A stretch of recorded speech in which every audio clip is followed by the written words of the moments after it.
This video is to accompany the free pattern for the St. Edward's crown, which is the crown traditionally used upon the point of coronation of a monarch. And I've designed this in order to celebrate the coronation of Charles III on the 6th of May, 2023. This is one of the most challenging patterns that I've ever created, and that's because I have opted to do it as a true replica. And what that means is in the pattern, you'll have a diagram and a very specific order that you thread lots of different coloured beads into. And that's so that your beads land in the correct positions on the crosses and on the arches, as well as on the orb and the cross that goes on top of that crown. I really hope that some of you will choose to make this to celebrate the coronation as well. Obviously you can opt to do it without beads entirely if you want to, so all the structure and shape would work in exactly the same way, or you could just thread up one set of colour of beads of one colour. In the pattern it'll just tell you to double crochet with the bead rather than a specific colour, so it'll be really simple for you then to just add the beads on in one colour on the whole piece. I hope you enjoy or certainly admire what's gone into creating it. It is a very unusual structure, challenging sewing up, and so that's why you've got this one video with all the techniques in one place. First I will do the sewing up, and then that will be followed with all the crochet techniques as well, so you've got everything you need in one place should you wish to create the St. Edward's crown. So what I've used to create the crown is a double knit weight of yarn, and you need a purple colour to act as the velvet cap that goes within. I've used less than 25 grams to do that, so that's how much you need. Then you need a colour to act as the gold of the crown itself. So I've actually used yellow here. If you have gone for our coronation gold yarn within your guard kit, you will actually have enough yarn left over from your guard to be able to do the crown as well, should you wish. So a colour to act as the gold, the metal colour. Then you'll need a cream to act as the ermine trim, and then a short length or a couple of lengths of black. You won't need a lot of black at all. It's just to put a few of those random spots into the cream as you make that band. Then, now, in addition to that, you need some glass beads if you want to work the glass beads on. And what's very different about this pattern is I've actually tried, after a lot of research, to replicate the gem positioning of the crown itself. So I've actually used 6 different colours of beads to represent the actual ones within the crown. And so the pattern and the diagram that accompanies does give you all of that. But you could opt instead to just use one colour of bead within that pattern, and you could just put all of the beads when it says to place bead.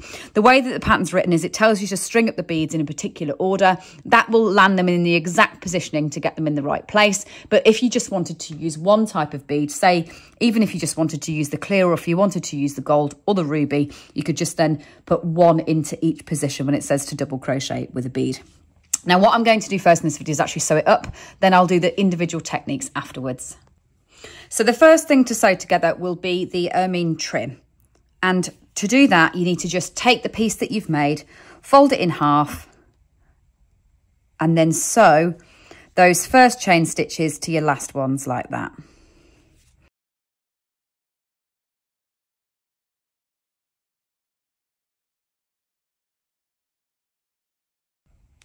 And to fasten off a length of yarn, just sew in and around a stitch like that. You can do that a couple of times if you wish.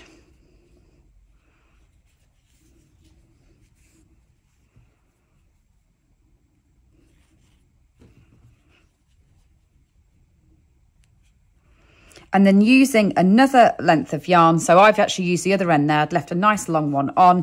What we're going to do is attach this onto our crown. Now, using the diagram that you have included in your pattern, the front is in a very definite place because you've created these crosses representing the bead placement in the right place. So this is your front cross that you can identify there. And all I would say to keep it as neat as possible is where you've done that join of your tube to the 2 pieces, get that to the back. So put that to the back like that. And then all you need to do is sew between this and the base of the crown itself. So come up through a stitch like that.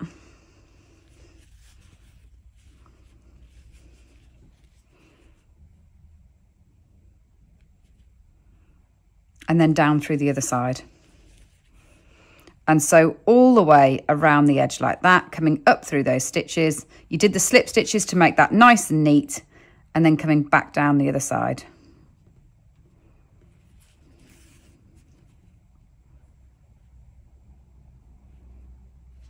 So with the trim in place, it's time to now put in the 2 arch cross structures that come up, that create that classic shape that we're all really familiar with. It is obviously an absolute emblem of the British royal family, this crown. So we're all familiar with the shape of the 2 arch crossbars on this crown. Now, the ones that you've made are also not symmetrical. And what I would say is, to make your life easy before we do this next bit, go away and sew in all of your ends. So what I've done on my main crown is I've left the long ones off the top of the crosses on because I'm going to use those to sew it on, but I've sewn in all the others. And I'm going to go and do exactly the same thing on these. I'm going to sew in all of these ends and snip them off. So I've got 2 clean pieces to do this next stage with.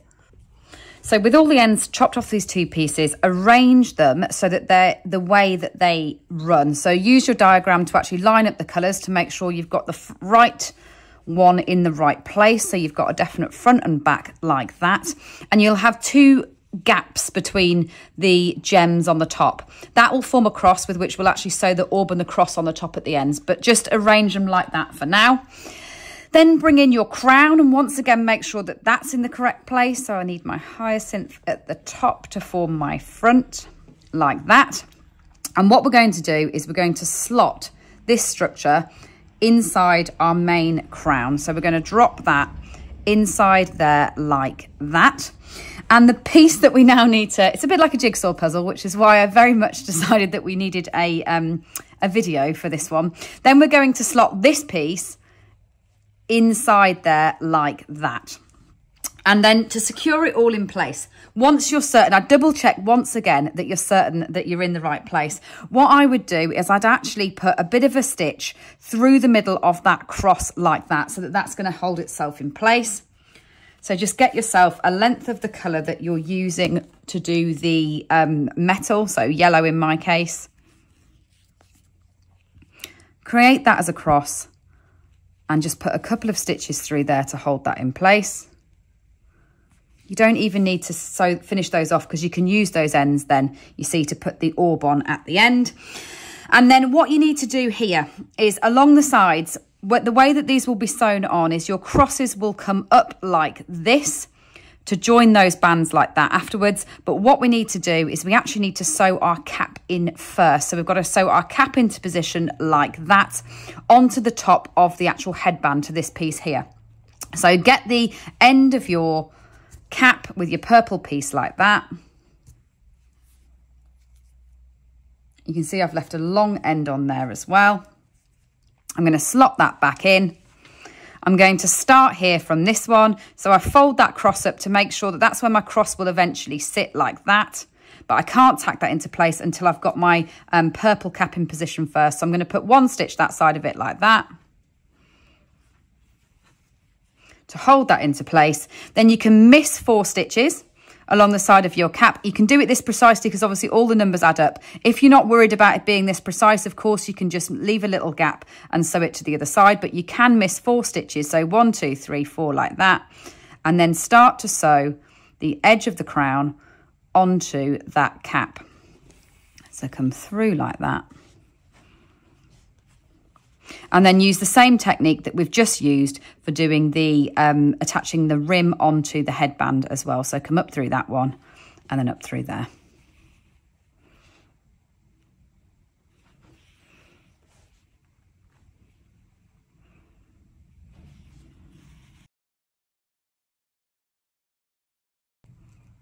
So when you get back round to a cross, you can miss 4 stitches again. And then move on to the next side. And all you need to do, make sure that when you come to that cross, that into that hole there, you've got that next one along. So bring that arch down like that. That's what will go into your 4-stitch hole that you leave when you're going round the side. So leave that like that. We can tack that on at the end and continue going around the edge.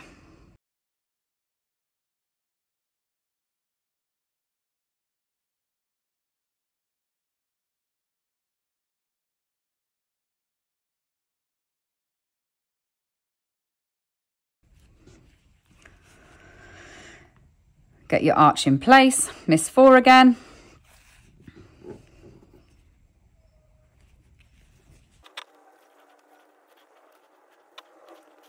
And then secure that yarn. So that is your velvet cap sewn on to the rim of the headband. So next, we're going to then sew our crosses into place, which is what will set the position of that piece. So with the ends that we've left on our crosses, doesn't matter whether you go from the front, back, or the sides first. What you need to do is you can pull that through. So you can pull your arch up to make sure that you've got about the same distance. So you did these every 3 stitches, your beads. So you want them to be about the same distance on the bottom of the cross as they are to the headband. And then just tack the top of your cross onto those arches like that to hold those in place. Secure, and you can snip that off. And then on to the next one, do exactly the same thing. So pull those up and through so you've got that spacing in correctly.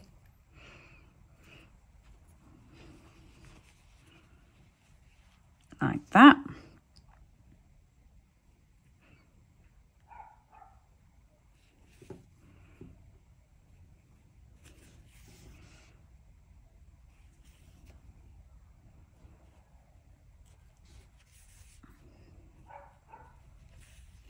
And sew that into place and on to the next one.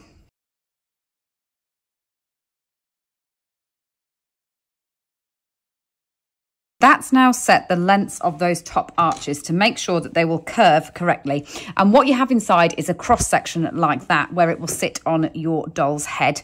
Or if you're not going to place it on a doll, obviously what it does, it just reinforces the structure so it's nice and strong, so it stands up by itself. So then the final piece to put in place, we'll actually neaten up a little bit as we go along, and I'll show you that. But the final piece structurally to put in place before we do some neatening up is we'll use those 2 ends that we used to just tack those crosses in position. And what you want to do is take the orb that you've made for the top and put a little bit of stuffing inside there. So add a little bit of stuffing into that orb just to make that a 3D ball. You could do that before you close down those last 6 stitches if you wanted to, rather than have to force it in through that small hole as I'm doing there. But you can always use the heel end of your hook like I have done to put that stuffing in afterwards. So put that in like that.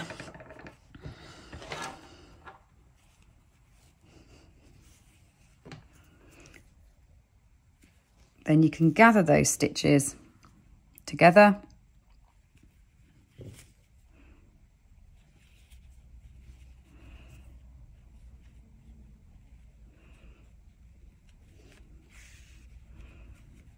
And you want to have the ruby at the front, and you will have, because of the way that it's worked in spirals, you'll have one ruby bead slightly lower than that one. I put that one to the back, and use your ones where they're obviously in a straight line to the front. So get the orb like that. And you can either use the length off the end of the orb as I have done, or you could use your other ends that we had before. And what you want to do is sew right the way through the middle of the cross like that, and then down through that starting circle that you started your cap on. So you're going right the way through the center. Pull that through with your orb attached, and that puts that orb really central to your crown. And you can see the way that we've sewn those, they're much longer than our cap, which is what's going to create that classic shape. And then what you can do is just reach onto the inside of your crown like that and really secure that end off through the center of the cap. And go back through the orb a couple of times if you want to. That'll just make it a really strong join to hold that cross up that we'll put on top.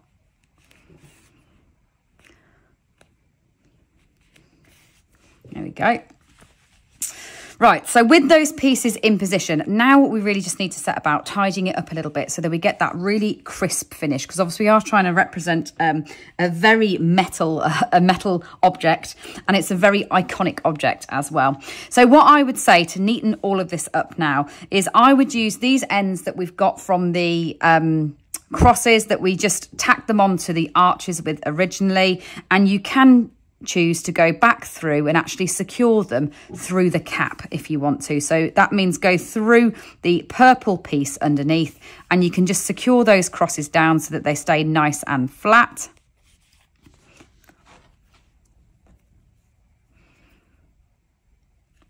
Same with your fleur-de-lis that sit in the middle, as they might have curled up slightly like that. What you can do is just go through and tack those down so that they will look really neat and lie flat as well.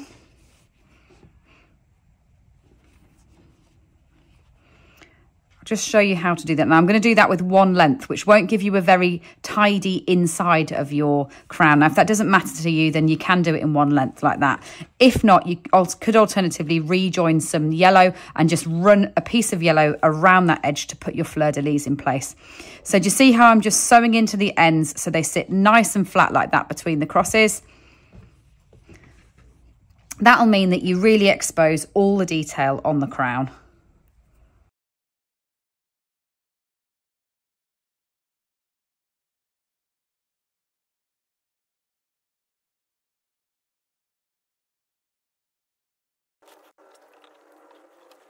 So with the fundamental structure of the crown in place like that, all you then need to do is push that centre down so that it's the height of the cap rather than the cap being extended. And that will mean that those arches that have obviously got far more stitches in the cap will sit up in that lovely arch shape of the St. Edward's crown. So the last thing to do is to sew the cross that goes onto the top. So this has been made in 4 separate pieces. So all you need to do, once again, there's quite a lot of ends that you need to contend with, but it means that you've got a lovely strong cross that will stand off the top. So take your 2 crossbars. So you've got red on one side, which forms the back, and then you've got your green on the other. So make sure you position those again as per the diagram with 2 reds and 2 greens. So that becomes the front. And then using one of the threads, so between the stitches, between those slip stitches, all the way around the outside.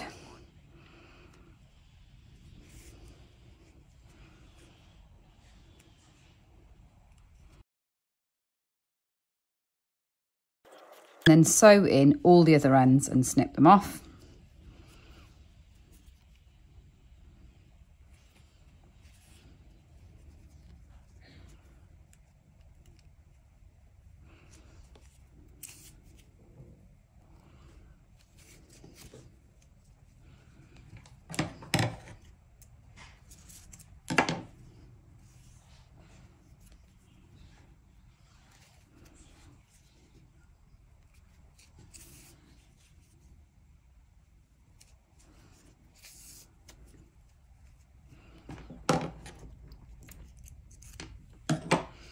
And then with your 2 other pieces of the cross, so the front and the back, cross those over those like that. So you're putting the central bar between the other 2 like that.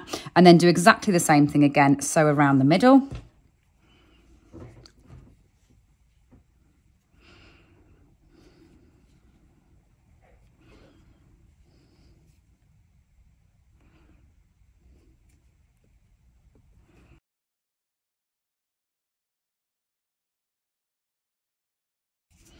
And sew in all the ends like we did before. And all the ends will just kind of strengthen this so it does stand up straight off the top of the crown. You're going to try and make it as solid as possible.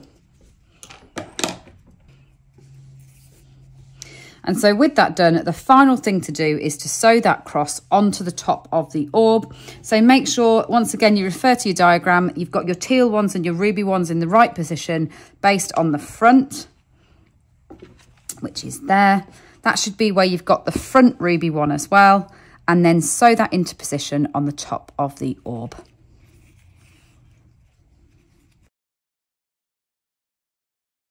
And make sure it's a nice strong join, so again it stands up tall, it does not flop over.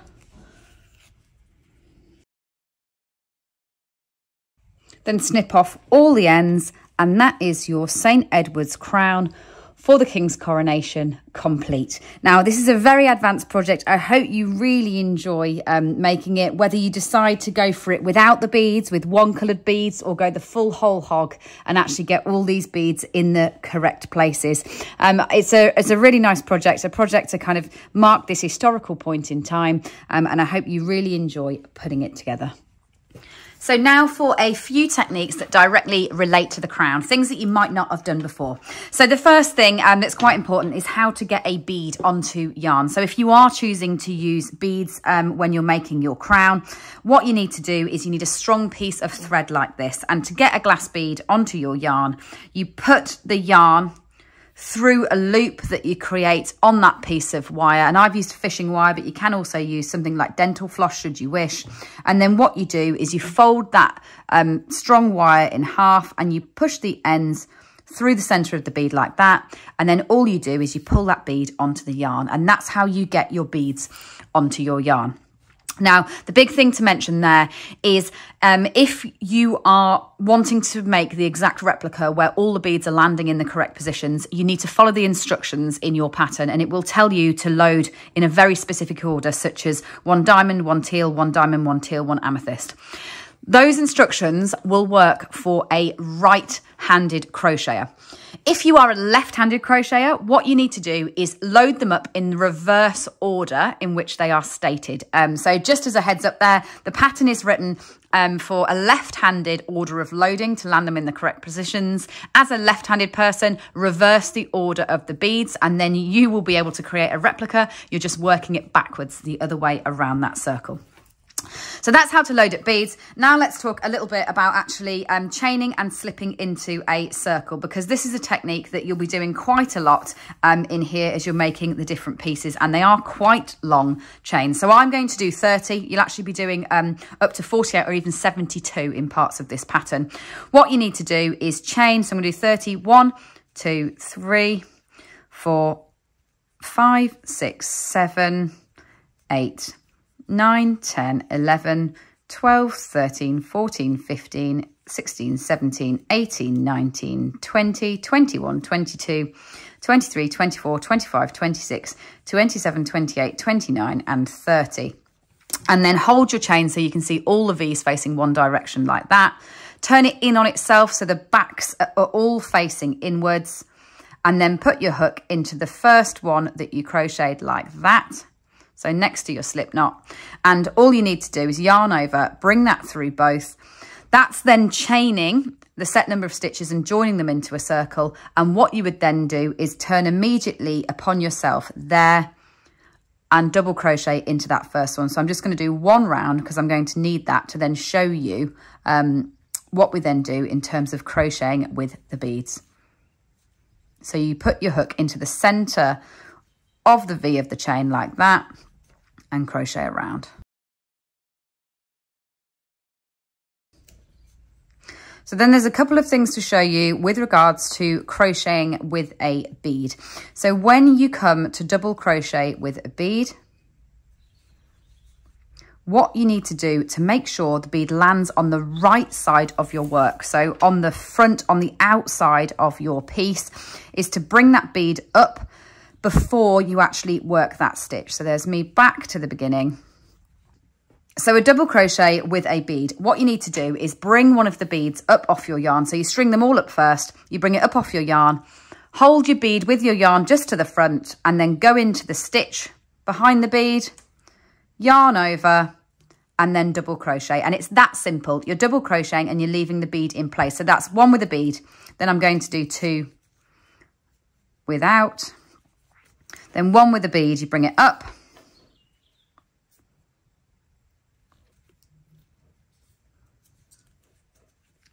And 2 without. 1 with a bead, bring it up. And 2 without. So there's another thing to show you, that in the pattern, specifically out on the crosses, it will say to chain 1 with a bead. So what the pattern will say is to double crochet 2, chain 1 with a bead, and then double crochet 2. And what you would do there is you would go 1 and 2, then you'd bring up a bead, and chain one behind it like that. And then you double crochet 2. Just make sure that your bead is through on the front before you finish that double crochet behind it. And that's a way of doing an increase, but your bead's still remaining in the center, because what you'll end up there is you'll end up with 5 stitches. Now, just to show you a few other things, in terms of this pattern, when you're actually working the crosses, you're going to be working in rows. So say you've been working in rounds for a while, you might suddenly be working in rows. So what you would be doing is 1, 2, 3 and 4 stitches, and then it'll tell you to turn. So what you do is you actually turn that right back on itself like that, and you go into double crochet into those 4 stitches coming back on itself. Now you can just double crochet into the backs of them should you want to, but if you want to go for the actual invisible row technique, what you need to do there is bring your hook from the front to the back like that. You turn that yarn around and you go through it. Now, what the invisible rows are there for is just to make your crosses a little bit neater. They are by no means essential. You could just double crochet right the way through the back of them. You will get the same shape. This is just guaranteeing that you actually end up with the same surface texture on the front in that cross as you did on the back. So say you're doing that again, what you'd then be doing would be crocheting off the end of that. So say you've got 2. If you're going to do one of those ones where we've got a chain with a bead, like that, and then you go back in and do 2 on the other side of that. Now, to create the cross, what you would then be doing is you'll actually be chaining off the end of it. So say 1, 2, 3 off the end of it, and then you'll be turning it again and actually working those invisible stitches back down that chain and across the top of there. So say in that instance, you've got your 3 chains there. We're going to work 2 of them. So you bring your hook into the chain, work your invisible double crochet,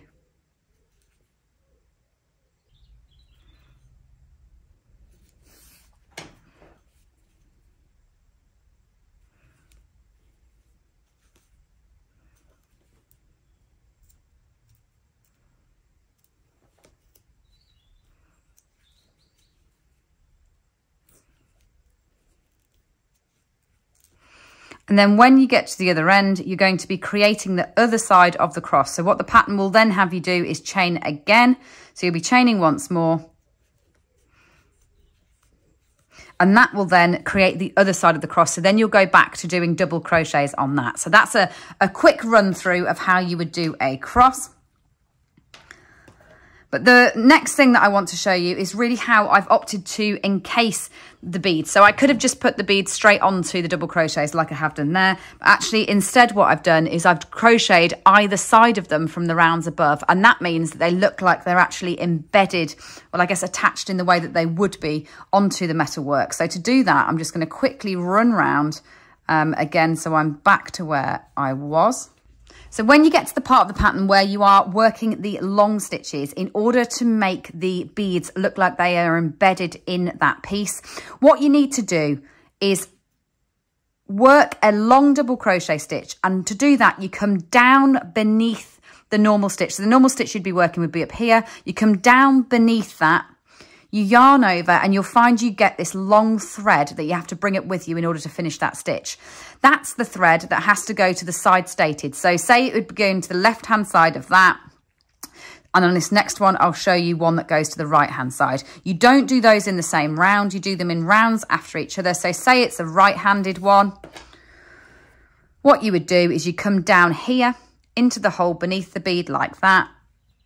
Yarn over, and with that long thread, if you're keeping it to the right hand side, you just keep that long thread to the right hand side. And what that does is it means that you end up with long threads either side of the beads, which just gives it a really nice finishing touch on the way that those beads are looking like they're actually encased in the metal. So I think that's everything that I really need to show you techniques wise specific to this. So you've got how to thread the beads on. Make sure you don't twist that chain when you're attaching it together.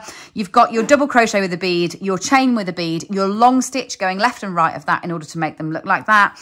rows and invisible rows there as well. The only other thing to mention that some people will find, I think probably a little bit challenging if you've not done it before, is when it says random and to work a stitch every 4 rounds at random, it really does mean random when you're doing this band. You don't need to have many black stitches at all, and the more random you do it, probably the better. So just all you need to do is do the odd stitch of black, not very often at all, and run that black yarn up with you. Right, I hope this video has been useful. I really hope you enjoy making your crowns, and please share them with me with your results, whether that's this weekend or whether that's massively in the future. Share your crowns. I can't wait to see them.